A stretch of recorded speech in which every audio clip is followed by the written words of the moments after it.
ঠাকুরবাড়িতে কেন আসলেন? আজকে আমরা ঠাকুরবাড়িতে এই জন্যই এসেছি যে সিএ নিয়ে যে বিভ্রান্তের ভিতরে আমাদের মুখ্যমন্ত্রী মানুষকে বিভাজনে ফেলে দিয়েছে। দীর্ঘদিনের আন্দোলন করেছেন আমাদের প্রমথরঞ্জন ঠাকুর, তার সঙ্গে বড় মা বীণাপাণি মা।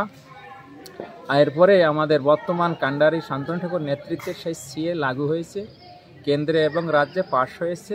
তাই তার বিরোধিতা করতেছে মুখ্যমন্ত্রী, সাধারণ মানুষকে বিভ্রান্ত করাচ্ছে। আজ কি করলেন?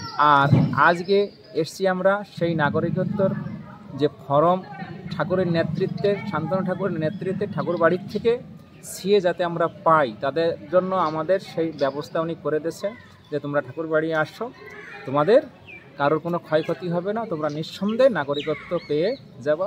সেই আশ্বাস নিয়ে আমরা ঠাকুর বাড়িতে এসেছি।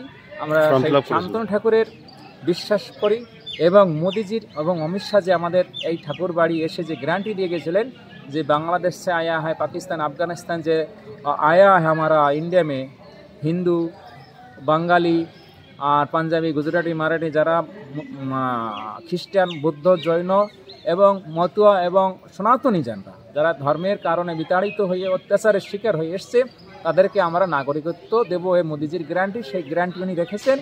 তাই আমাদের সেই নাগরিকত্ব দেওয়ার ফর্ম দিয়েছে, তাই ফর্ম ফিল আপ করতে হবে। এবং আমরা যে স্বাধীনতার যে স্বাদ এবং তার থেকে আমরা মুক্তি, যদি আমরা এই সিটিজেন কার্ডটি আমাদের হাতে পেয়ে যাই, তাহলে ধন্যবাদ জানাবো আমার মোদিজিকে, আমার স্বরাষ্ট্র অমিত শাহকে এবং ঠাকুরকে। আজকে ফর্ম ফিল আপ করেছেন? আজকে ফর্ম ফিল আপ করার জন্য আমরা এসেছি। এখন আমার অনলাইনে কাজ করতে হবে, তাই কাগজপত্র নিয়ে এসেছি। কী চাই, কী দিতে হয়, সেটি এখন সঠিক আমি জানি না, তবে আমরা সেই আশাবাদী নিয়ে এসেছি ঠাকুরবাড়ি। কতটা খুশি? আমরা অনেক খুশি, অনেক। যেটা আমরা এতদিন ধরে, আজকে এই 70 বছর ভারতবর্ষ স্বাধীন হয়েছে, কিন্তু আমরা এই 70 বছর স্বাধীনতা হলেও আমাদের বাপ ঠাকুরদা ওই স্বাধীনতার স্বাদ পেল না। আজকে অখণ্ড ভারত খণ্ড হয়েছে, আমরা ভারতবাসী ছিলাম, অথচ আজকে আমরা পূর্ব পাকিস্তানে বা পূর্ববঙ্গ বা এখন বর্তমান বাংলাদেশ বলে চিহ্নিত হয়েছে। তাই দেশের মানুষ দেশে এসেও আজকে আমি নাগরিকহীন হয়ে রয়েছি। আমার এটা নেই, ওটা নেই, এটা নেই, সেটা নেই।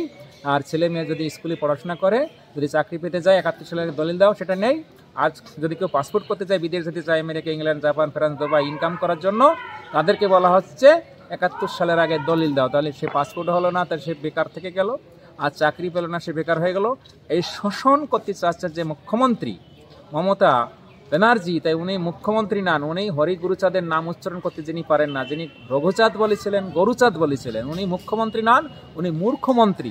তাই এই মূর্খমন্ত্রীকে এই ভোটে জবাব দিয়ে দেবে বাংলার মতুয়ারা এবং বাংলার মানুষ যে আমরা মূর্খমন্ত্রীকে চাই না, আমরা মোদিজিকে চাই। তাই পদ্মফুলে ভোট দিয়ে এর প্রতিবাদ করে দেবে বাংলার মানুষ। জয় হরিবল, জয় হরিবল। কি নাম আপনার? আমার নাম হরিচাঁদ গোসাই। কোথা থেকে এসেছেন? আমি দত্তফুলের থেকে এসেছি।